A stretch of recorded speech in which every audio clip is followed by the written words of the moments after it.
வாழ்க தமிழ், வாழ்க உலகத்தார். நான் உங்கள் அன்பு தோழன் பா. மூவேந்திர பாண்டியன். நாளொரு திருக்குறள் வரிசைக்காக இன்று நான் உங்களை அன்போடு வரவேற்கின்றேன்.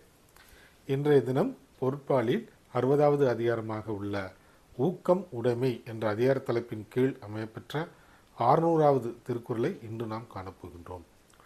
ஊக்கம் உடைமை என்பதற்கு உள்ளத்தில் ஊக்கமுடையவராக இருத்தல் என்ற பொருளில் இந்த அதிகாரத்தின் தலைப்பு அமையப்பெற்றுள்ளது. இப்பொழுது 600வது திருக்குறள் என்னவென்பதை காண்போம். உரம் ஒருவர்க்கு உள்ள வெறுக்கை அக்திலார் மரமக்களாதலே வேறு.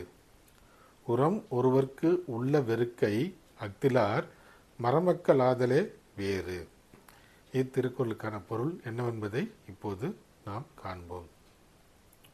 மிகுந்த ஊக்கமே ஒருவருக்கு வலிமையை தரும். அது இல்லாதவர்கள் உருவத்தில் மனிதராக இருந்தாலும் அவர்கள் மரத்திற்கு ஒப்பாக கருதப்படுவார்கள் என்பது இத்திருக்குறளுக்கான பொருளாகும். ஊக்க மிகுதியே ஒருவருக்கு மிகுந்த வலிமையை தரும். அது இல்லாதவர்கள் உருவத்தில் மனிதராக இருந்தாலும் அவர்கள் மரத்திற்கு ஒப்பாக கருதப்படுவார்கள் என்பது இத்திருக்குறளுக்கான பொருளாகும்.